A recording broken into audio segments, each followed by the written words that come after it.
ఆంధ్ర తెలంగాణలో ఇళ్లలో చోరీ చేసిన ముఠాను అనకాపల్లి రూరల్ పోలీసులు అరెస్ట్ చేశారు. డీఎస్పీ కార్యాలయంలో మీడియా సమావేశం నిర్వహించి డీఎస్పీ శ్రావణి వెల్లడించారు. అనకాపల్లి కొండకొప్పాక గ్రామంలో మొదటి కేసు నమోదు కాగా అదే రోజు మరొక 3 కేసులు చోరీలకు పాల్పడ్డారు. వీరి వద్ద నుంచి సుమారు 3 కేజీల వెండి, 2 తులాల బంగారం, ఒక ల్యాప్టాప్ పట్టుచీరను రికవరీ చేశారు. వీరిని అరెస్ట్ చేసి రిమాండ్కు తరలించారు. కేసులో ప్రత్యేక శ్రద్ధ కనబర్చిన రూరల్ సిఐ అశోక్ కుమార్ని, ఎస్ఐ రవికుమార్లను సిబ్బందిని అభినందించారు.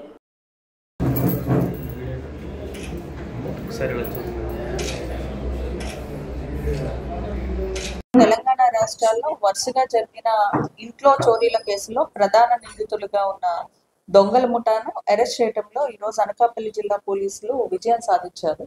దీనికి సంబంధించి ఎస్పీ శ్రీ తుహిన్ సిన్హా ఐపీఎస్ గారి ఆదేశాల ప్రకారం మా పోలీస్ టీమ్ బృందాల వారీగా ఏర్పడి using technical evidence and other evidences మేము వీళ్ళని పట్టుకోవటం జరిగింది.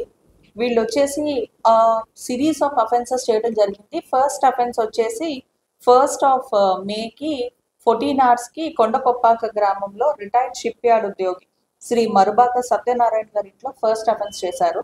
అక్కడికి వచ్చి ఆయన వాళ్ళ మనవన్ని పరామర్శించడానికి అనేసి ఆఫ్టర్నూన్ వాళ్ళ వైజాగ్ వెళ్ళటం జరిగింది. అప్పుడు వాళ్ళ ఇంట్లోకి వెళ్ళేసి 1 తులం బంగారపు గొలుసు అండ్ 1/4 తులం బంగారు ఉంగరం అండ్ 5,000 రూపీస్ క్యాష్ అది దొంగతనం చేయడం జరిగింది. సబ్సిక్వెంట్ గా ఇమీడియట్లీ మాకు కంప్లైంట్ రాగానే మాకు within span of few minutes only మాకు సెకండ్ కంప్లైంట్ వచ్చింది. ఫస్ట్ రోజే around 3 o'clock in the afternoon Peela Bala Ganapathirao గారు బాబ్జీ గారి ఇంట్లో కూడా సిమిలర్ గానే ఒక అఫెన్స్ జరిగింది. ఒక 1 lakh నగదు అండ్ ఒక 2 kgs సిల్వర్ అండ్ ఒక ఐఫోన్ మిస్ అయింది అని చెప్పేసి మాకు సిమిలర్ గా కంప్లైంట్ అవడం జరిగింది. ఇమ్మీడియట్ గా ఇదేదో గ్యాంగ్ పని అని చెప్పేసి శ్రీ తుహిన్ సిన్హా ఐపీఎస్ సార్ ఆదేశాల మేరకు మేము కొన్ని టీమ్స్ ని ఫామ్ చేయడం జరిగింది.